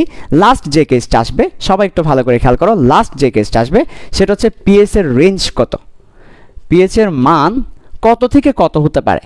পিএইচ এর মান আসলে 0 থেকে 14 হতে পারে, 0 থেকে 14 হতে পারে, এটা হচ্ছে পিএইচ এর রেঞ্জ। এটা তোমাকে বলবে দেখাও, অথবা তোমাকে বলবে ব্যাখ্যা করো, তোমাকে বলবে এক্সপ্লেইন করো। পিএইচ এর মানটা 0 থেকে 14 হতে পারে। ঠিক আছে, একটু দ্রুত লিখবে, আমাদের আরও অনেকগুলো পড়া বাকি আছে, বাফার বাকি আছে, তারপর আরও অনেকগুলো বাকি আছে, একটু দ্রুত লিখবে। তাহলে পিএইচ এর মানটা 0 থেকে 14 এটা দেখাইতে বলতে পারে তোমাকে, তাই কীভাবে দেখাবো? পিএইচ এর মানটা 0 থেকে 14 হতে পারে, 14-র বেশি হতে পারে না। কেউ যদি বলে পিএইচ 15 হবে না, এটা কখনোই হতে পারে না। তো এটা তোমাকে দেখাতে হবে যে পিএইচ এর মান 15 হতে পারে না, এটা দেখাও। পিএইচ এর মান 0 থেকে 14 হতে পারে, এটা তোমাকে দেখাতে হবে। তাহলে প্রমাণটা কিভাবে করব? একদম সহজ প্রমাণ, একদম সহজ প্রমাণ। দেখো আমাদের পিএইচ এর সমীকরণটা কি? পিএইচ এর সমীকরণটা হচ্ছে পিএইচ প্লাস পিওএইচ সমান 14। আচ্ছা, এখন ভালো করে খেয়াল করো, এখানের মধ্যে আমার যখন পিওএইচটা কত হয়, 0 হয়, তাহলে পিওএইচটা যদি কোনো কারণে 0 হয়, পিওএইচটা কোনো কারণে 0 হলে, যখন পিওএইচটা 0 হয় তখন আমার পিএইচটা কত হতে পারে, 14 হতে পারে। যেটা 0 হলে পিএইচটা 14 হতে পারে, তাহলে পিএইচটা সর্বোচ্চ 14 হতে পারে, কারণ পিওএইচটা 0 এর চেয়ে আর তো কম হবে না, পিওএইচ তো 0 এর চেয়ে আর কম হবে না, নেগেটিভ তো আর হবে না, কারণ নেগেটিভ আসলে আমরা তাকে মাইনাস লগ দিয়ে পজিটিভ করে দিচ্ছিলাম, তাহলে পিওএইচটা 0 এর চেয়ে কম হবে না, তাহলে পিওএইচ সর্বনিম্ন 0 হতে পারে। তাহলে যখন পিওএইচ 0 হয় পিএইচটা 14 হবে, তাহলে পিএইচ এর মানটা 14। আবার যখন আমার এই সমীকরণের মধ্যে যখন পিওএইচটা সর্বোচ্চ তো 14-র বেশি হতে পারবে না, 14-র বেশি হলে তার দুটা যোগফল 14-র বেশি। তুমি দেখো যে এটা যদি 14-র বেশি হয়ে যায়, পিওএইচটা যদি 14-র বেশি হয়ে যায়, তার দুটা যোগফল তো হয় না, এই দুটা যোগফল মিলে এটা, এই দুটা যোগ করে 14, তাহলে একটার মান 14-র চেয়ে বেশি হতে পারে না। তাহলে যখন সর্বোচ্চ কত হতে পারে, 14 হতে পারে। যখন পিওএইচটা 14 তখন আমার পিএইচটা 0 হয়। তাহলে পিএইচ এর রেঞ্জ কত? পিএইচ এর রেঞ্জ কত, এটা কত থেকে কত হতে পারে, এটা 0 থেকে 14 হতে পারে, এটাই, এর চেয়ে বেশি হতে পারে না। সিম্পল কথাবার্তা, বাট প্রমাণ করতে দিলে স্টুডেন্টরা আর প্রমাণ করতে পারে না। সবাই জানে পিএইচ এর রেঞ্জ 0 থেকে 14, প্রমাণ করতে দিলে আর পারে না। এই সিম্পল প্রমাণগুলো করবে, এই এক লাইন লিখবে পিএইচ প্লাস পিএস সমান 14, যখন পিওএস 0 পিএস 14, যখন পিওএস 14 পিএস 0, জাস্ট এই যে দুইটা লাইন লিখবে, এই দুইটা লাইন লিখলেই প্রমাণিত। সো তোমাকে বলবে পরীক্ষায় পিএইচ এর মান 0 থেকে 14 মধ্যে হতে পারে, এটা অনেকবার বোর্ড পরীক্ষায় এসেছে, অনেকবার বোর্ড পরীক্ষায় বলেছে পিএইচ এর মানটা 0 থেকে 14 হতে পারে, ব্যাখ্যা করো। সো এই ব্যাখ্যাটা লিখবে, আমি যেই তিনটা লিখেছি এই তিনটা ব্যাখ্যা লিখবে। পিএস প্লাস পিএস 14, যখন পিওএস 0 হবে পিএস 14 হবে, পিওএস 14 হলে পিএস 0 হবে। এখন এর চেয়ে বেশি হতে পারবে না, সম্ভব না, এর চেয়ে বেশি হওয়া, এর চেয়ে কম হওয়া সম্ভব না। ঠিক আছে, ওকে। সো পিএস শেষ আমাদের এখানে, মোটামুটি আমরা পিএসটা শেষ করলাম। ওকে, আচ্ছা ভাইয়া, তোমরা অনেকেই বলছো কয়েকটা টপিক আরেকবার রিভিউ করতে, ঠিক আছে, আমি আরেকবার রিভিউ করছি। দেখো কেস 4 আরেকবার রিভিউ করছি। দেখো পিএস এর মান 0 থেকে 14 এর মধ্যে হতে হবে, এটা আমাকে দেখাতে হবে। তাহলে দেখো আমাদের সমীকরণ কি, পিএইচ পিওএইচ মিলে 14। আচ্ছা, যখন পিওএস 0 হবে পিএসটা তখন 14 হবে, আবার যখন পিওএসটা 14 হবে পিএসটা তখন 0 হবে। এই যে 0 এবং 14 এর বাইরে হতে পারে না, ঠিক আছে। তাহলে পিওএস যদি 0 হয় এটা 14 হবে, এটা যদি 14 এটা 0 হবে, তাহলে পিএইচ এর রেঞ্জ 0 থেকে 14 হতে পারে। প্রমাণগুলো এভাবে লিখবো, এতটুকুই করবো, এভাবেই প্রমাণটা করে দিব। ওকে, তাহলে আমাদের মোটামুটি পিএস এর 4টা প্রমাণ আছে, 4টা প্রমাণগুলো আমরা তোমাদেরকে দেখালাম, বা 4টা প্রশ্ন হতে পারে এখান থেকে, 4টা প্রশ্ন তোমাদেরকে দেখালাম। এখন আমরা পিএইচ এর ম্যাথে যাব, ঠিক আছে। আমাদের সময় অল্প, পড়াইতে হবে বেশি, যেহেতু স্পেশাল ক্লাস, সেজন্য আমরা একটু ফাস্ট করছি, তোমাদেরকে একটু ফাস্ট হতে হবে। আমি একটু সহযোগিতা কামনা করছি, তোমরা একটু ফাস্ট হবে, তাহলে আমি অনেকটুকু কভার করতে পারবো। আচ্ছা, তাহলে এখন আমরা দেখব পিএইচ এর ম্যাথ, সাথে একটু বিরতি দিব, একটু গল্প করব, তারপর আবার আমরা পিএইচ এর ম্যাথে ফিরে আসবো। পিএইচ এর ম্যাথ যেটা থেকে পরীক্ষায় মাস্ট প্রশ্ন হবে, এখান থেকে মাস্ট প্রশ্ন আসবে পিএইচ এর ম্যাথ থেকে। সো তোমাদেরকে পিএইচ এর ম্যাথগুলো ভালো করে দেখতে হবে। ওকে, ঠিক আছে, ওকে ভাইয়া।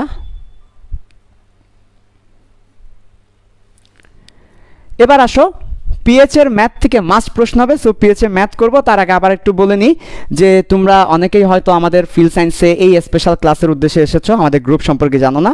সো গ্রুপ সম্পর্কে একটু বলি, সবাই শুনো, গ্রুপ সম্পর্কে একটু বলি যারা এখানে আছো, আর তোমরা তোমাদের ফ্রেন্ডদেরকেও এই কথাগুলো পৌঁছে দিবে। আমাদের ফিল সায়েন্স গ্রুপে chemistry first paper full free course আছে, ফিজিক্স ফার্স্ট পেপার সেকেন্ড পেপারের কনসেপচুয়াল কোর্স আছে ফ্রিতে। এছাড়াও আমাদের ফিল সায়েন্সের ইউটিউব চ্যানেলে আইসিটি বলো, ফিজিক্স বলো, কেমিস্ট্রি বলো, ম্যাথ বলো, ফ্রি কোর্স আছে।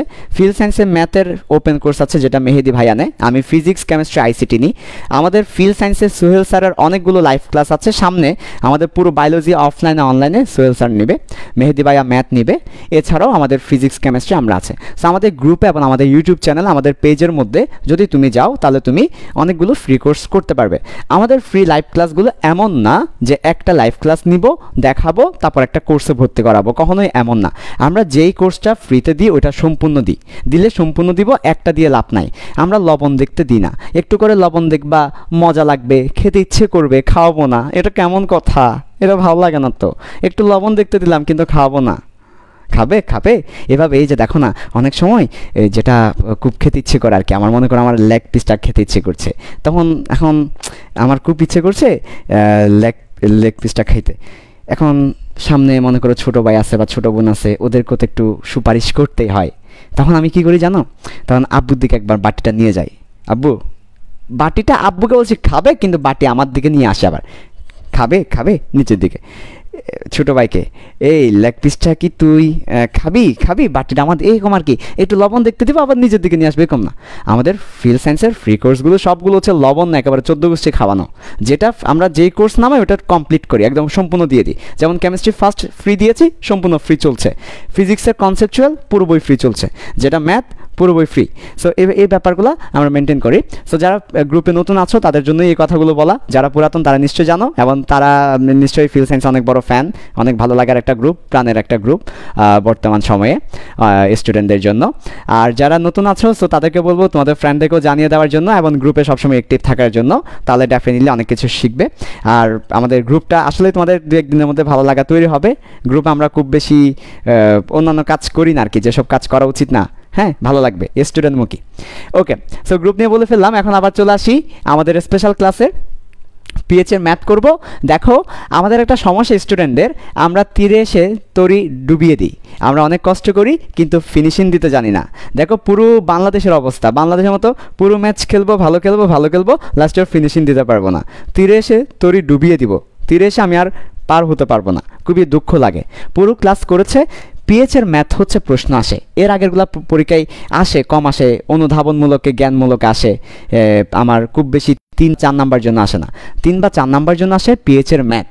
সো এই জায়গায় ভালো করে খেয়াল করতে হবে, এই জায়গাটা না বুঝলে আগের টপিকগুলো বুঝে কোনো লাভ নেই। সো আমরা সবাই পিএইচের ম্যাথ দেখব। পিএইচের ম্যাথের 2টা টাইপ আছে। কয়টা টাইপ? 2টা টাইপস। আমি 2 টাইপ করাবো, 2 ধরনের টাইপ করাবো। আচ্ছা, এই 2টা টাইপ হবে যেটার উপর ভিত্তি করে, সবাই একটু ভালো করে খেয়াল করো। আমাদের অ্যাসিড বলো কিংবা আমাদের ক্ষার বলো, এই অ্যাসিড বা ক্ষার হচ্ছে 2 ধরনের। অ্যাসিড বা ক্ষার হচ্ছে 2 ধরনের। এক ধরনের অ্যাসিড বা ক্ষারকে আমরা বলি শক্তিশালী, এক ধরনের অ্যাসিড বা ক্ষারকে আমরা বলি শক্তিশালী, আরেক ধরনের অ্যাসিড বা ক্ষারকে আমরা বলি দুর্বল কিংবা মৃদু। সো আমার 2 ধরনের অ্যাসিড বা ক্ষার আছে। সো শক্তিশালী অ্যাসিড বা ক্ষারের জন্য এক ধরনের পিএইচ বের করব, দুর্বল বা মৃদু ক্ষারের জন্য আরেক ধরনের করব। সো 2টা টাইপ হবে এখানে। কিসের উপর ভিত্তি করে?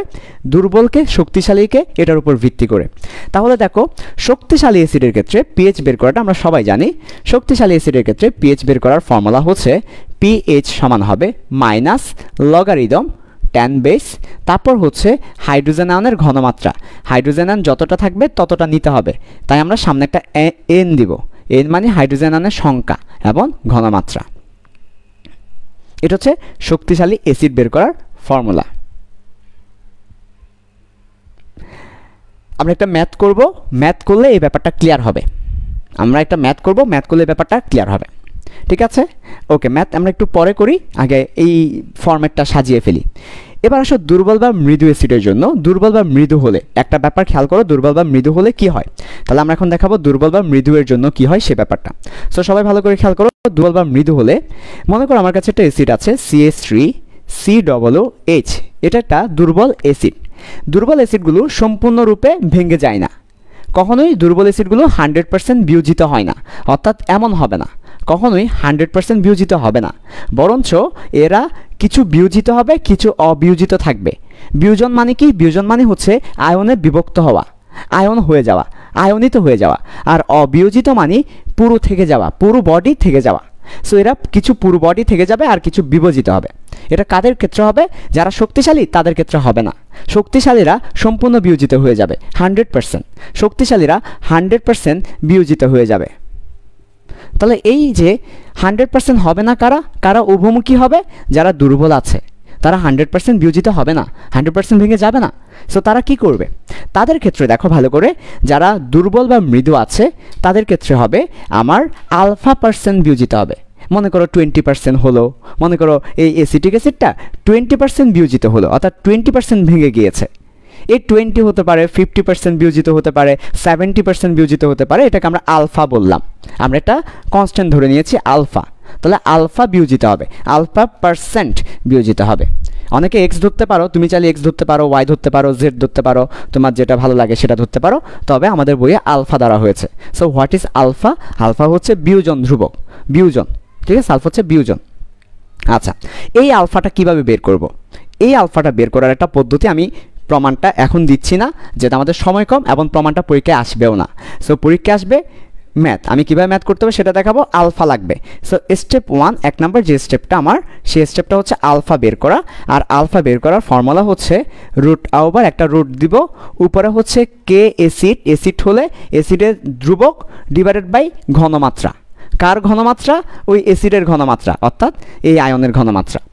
আর যদি ক্ষার হয় তাহলে হচ্ছে root over K V by ক্ষারের ঘনমাত্রা। তাহলে আমার কি দেখো আলফা কীভাবে বের করব, একদম সহজ, একটা রুট ওভার দিব, তারপর উপরে উপরে কি দিব, উপরে হার দিব, এই যে অ্যাসিডের বিয়োজন ধ্রুবক অথবা বিয়োজন হার, এরপর হচ্ছে কে বি দিব, নিচে ঘনমাত্রা দিব। পরীক্ষার হলে কে তোমাকে দেওয়া থাকবে, এমন কোনো প্রশ্ন পাবে না যেখানে কে এ বা কে বি দেওয়া নাই।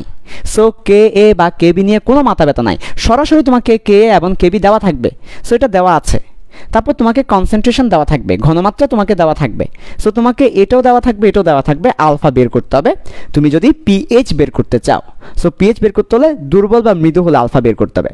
আরেকটা কথা বলে রাখি, পরীক্ষার প্রশ্নে যদি তুমি কে এ অথবা কে বি দেখতে পাও, চোখ বন্ধ করে ধরে নাও কে এ কে বি এটা হচ্ছে দুর্বলের জন্য, কে এ কে বি এগুলা শক্তিশালী থাকে না, কে এ কে বি এগুলা থাকে দুর্বল অ্যাসিডের। সো তোমাকে যদি কখনো পরীক্ষা প্রশ্নের মধ্যে একটা প্রশ্ন পড়ার পর তুমি কে এ দেখতে পেয়েছো, তাহলে ধরে নিবে এটা শক্তিশালী অ্যাসিড না, এটা দুর্বল অ্যাসিড, এবং দুর্বল অ্যাসিডের নিয়মে করতে হবে। অনেক সময় প্রশ্ন পড়ে তো তুমি বুঝতে পারবে না অ্যাসিডটা কি শক্তিশালী নাকি দুর্বল, তোমার পক্ষে বোঝা সম্ভব হবে না এটা শক্তিশালী না দুর্বল। তখন হিন্টস হচ্ছে তুমি দেখবে কে এ দেওয়া আছে কিনা। পরীক্ষা প্রশ্নের মধ্যে কে দেওয়া থাকলে দুর্বল হবে, কে দেওয়া না থাকলে শক্তিশালী হবে। আমি কি বুঝাতে পেরেছি? ওকে ভাইয়া, তাহলে দুর্বল অ্যাসিডের ক্ষেত্রে কীভাবে পিএইচ বের করব? স্টেপ 1 আলফা বের করব, আলফা হচ্ছে বিয়োজন ধ্রুবক, আলফা বের করে নিলাম। স্টেপ 2 2 নম্বর স্টেপ হবে একদম সহজ ব্যাপার, 2 নম্বর স্টেপ হবে পিএইচ হবে মাইনাস লগারিদম। দেখো বাবা, এটা আমরা ঘনমাত্রা নিতাম, আমরা এইচ প্লাস আয়নের ঘনমাত্রাটা, এই যে ঘনমাত্রাকে আমি সি দিয়ে লিখতেছি, সি আমরা সি নিতে পারতাম যদি 100% বিয়োজিত হতো, আমরা সি নিতাম, বাট এখন 100% হয় নাই, আলফা পার্সেন্ট হয়েছে, তাই আমরা আলফা সি নিব, আলফা পার্সেন্ট বিয়োজিত হওয়ায় এটাই হবে পিএইচ। সো আমার আলফা দরকার, তাই আলফা বের করে নিয়েছি, তার সাথে ঘনমাত্রা গুণ করে দিব আলফা সি, এটাই হবে পিএইচ।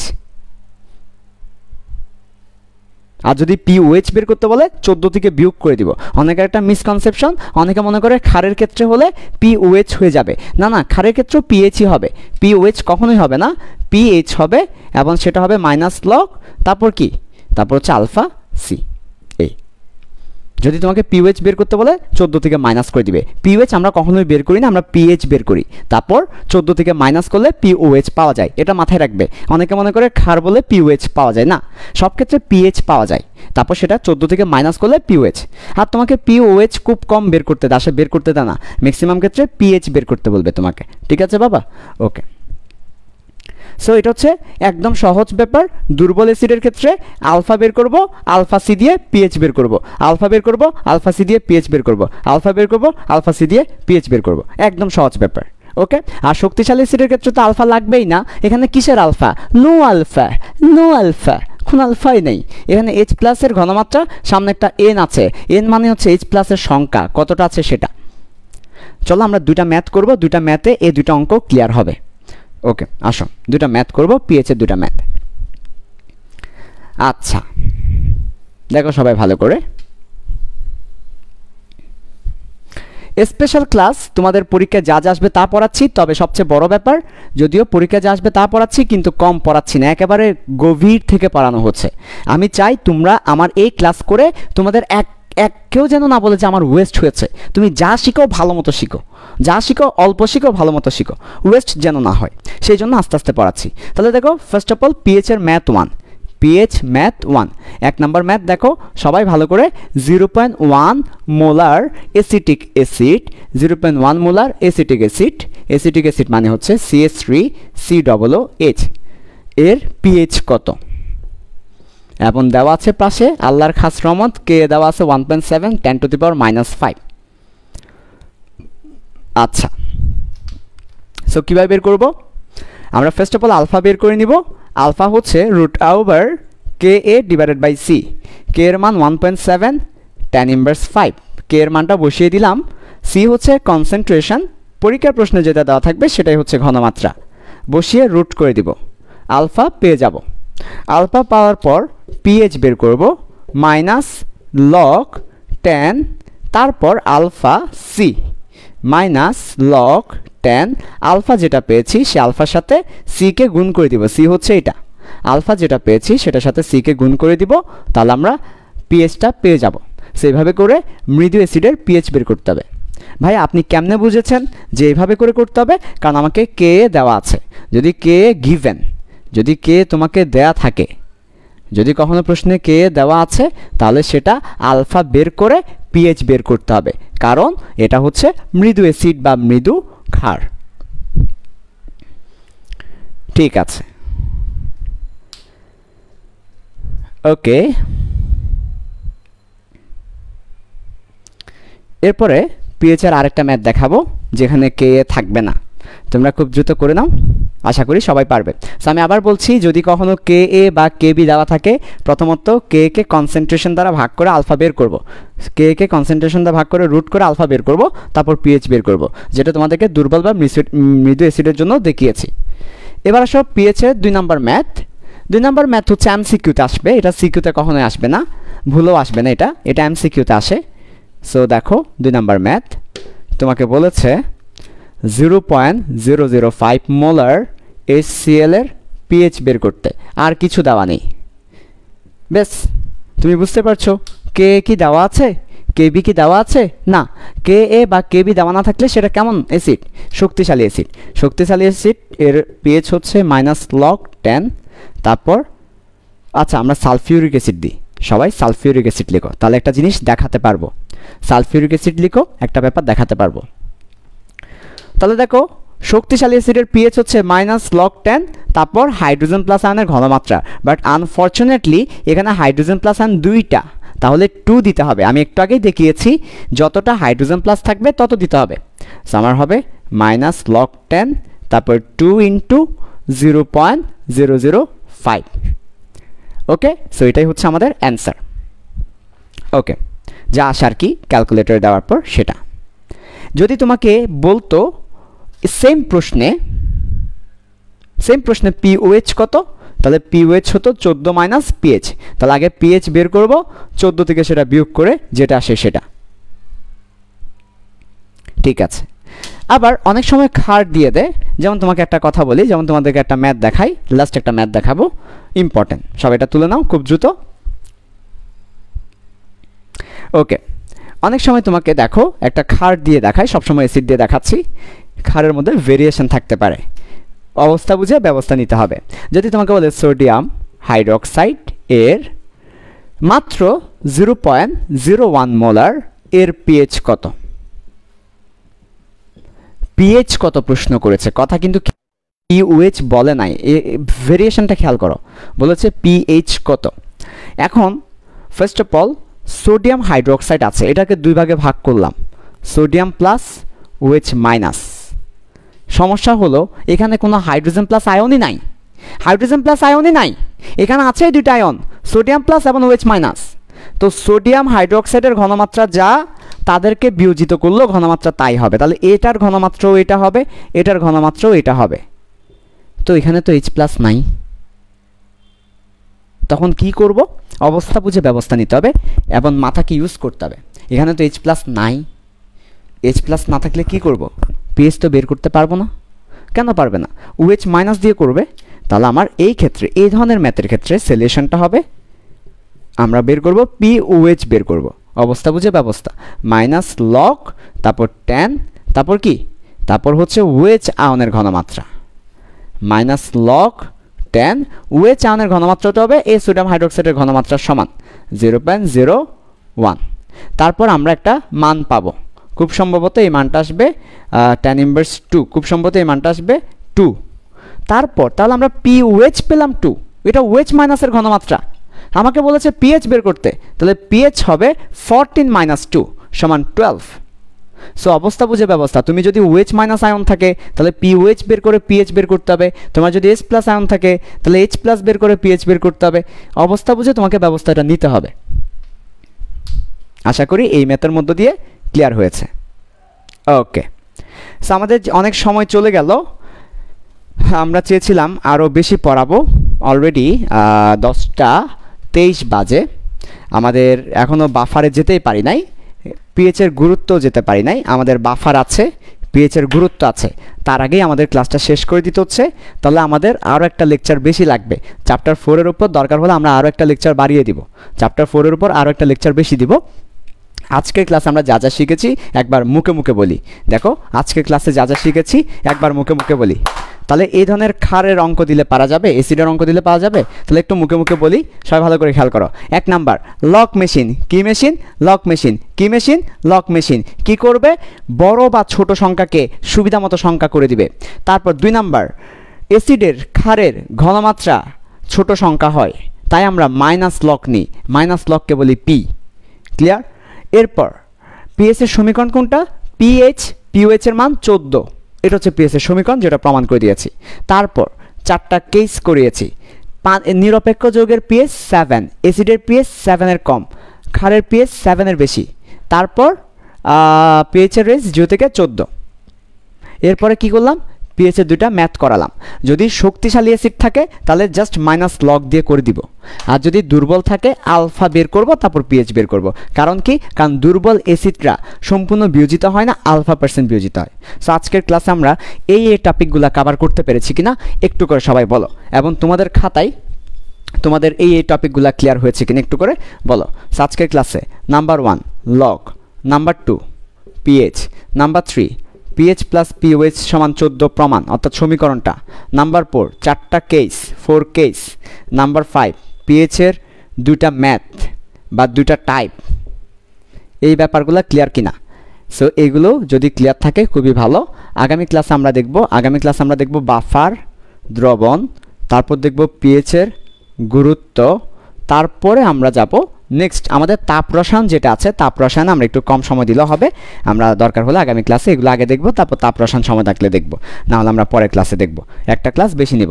ওকে, সো তোমরা আমাদের আগামীকালকে ফিজিক্স ক্লাস আছে, ফিজিক্স ক্লাসে জয়েন দিবে। এরপরে ম্যাথ ক্লাস আছে, এরপর হচ্ছে বায়োলজি ক্লাস আছে। বায়োলজি অফলাইন অনলাইনে হবে, অফলাইনও করতে পারবে। অফলাইন আমাদের অ্যাড্রেস হচ্ছে চকবাজার, গুলজারের অপোজিটে, গুলজার টাওয়ারের অপোজিটে কেবি প্লাজা। অ্যাড্রেসটা আমি লিখে দিচ্ছি। আচ্ছা, লিখে গ্রুপে দেওয়া আছে অ্যাড্রেসটা, গ্রুপে চেক করবে। সবসময় আমাদের গ্রুপে অ্যাক্টিভ থাকবে, তোমাদের ফ্রেন্ডদেরকেও বলবে, তোমাদের ফ্রেন্ডদেরকে ফিল সায়েন্সের কথা বলবে। আমাদের আগের ক্লাসগুলো দেখো, এখনের ক্লাসগুলো দেখো, ভবিষ্যতের ক্লাসও এমনই হবে। প্রত্যেকটা ক্লাসে আমরা চেষ্টা করেছি একটা স্টুডেন্টের একেবারে গভীর থেকে পড়ানোর, বেসিক থেকে পড়ানোর, এবং স্টুডেন্টরা আমাকে যে একটা সময় দিচ্ছে, you are very valuable to me. তোমার টাইমটা আমার কাছে অনেক মূল্যবান। তুমি আসছো, আমি হাততালি দিলাম এমন না, তুমি লাইভে এসেছো, এটার জন্য তোমাকে স্যালুট, তোমাকে সম্মান জানাই, শ্রদ্ধা করি, রেসপেক্ট করি, এবং তোমার টাইমটাকে রেসপেক্ট করি, নট ইউ, তোমার টাইমটাকে বেশি রেসপেক্ট করি। সেজন্য যারা আমাদের লাইভ ক্লাসগুলো করে, আমরা কিন্তু এটা মাথায় রেখে ক্লাস নিই যে তুমি আমাদের জন্য মূল্যবান সময় দিচ্ছ, আমাদেরকেও মূল্যবান পড়াতে হবে। আসলাম, মজা দেখালাম এমন না, বেসিক থেকে মূল্যবান পড়াতে হবে, এটা আমরা এনশিওর করে ক্লাসগুলো নিই। সো তোমরা যারা ফিল সায়েন্সে এসেছো, তোমাদের ফ্রেন্ডদেরকেও নিয়ে আসো, ফ্রেন্ডদেরকে ইনভাইট করো, ফ্রেন্ডদেরকে বলতে থাকো আমাদের ক্লাসগুলোর কথা। কলেজে যখন যাবে ফ্রেন্ডদের সাথে দেখা হবে, বিভিন্ন কোচিং সেন্টারে যখন যাবে, সাধ্যের প্রাইভেটে যখন যাবে, ফ্রেন্ডদের সাথে দেখা হবে, তাদেরকে আমাদের গ্রুপের কথা বলো, আমাদের ক্লাসের কথা বলো। ডেফিনেটলি তোমরাও উপকার হবে, তাদেরও উপকার আসবে। ওকে, আল্লাহ হাফেজ, আসসালামু আলাইকুম।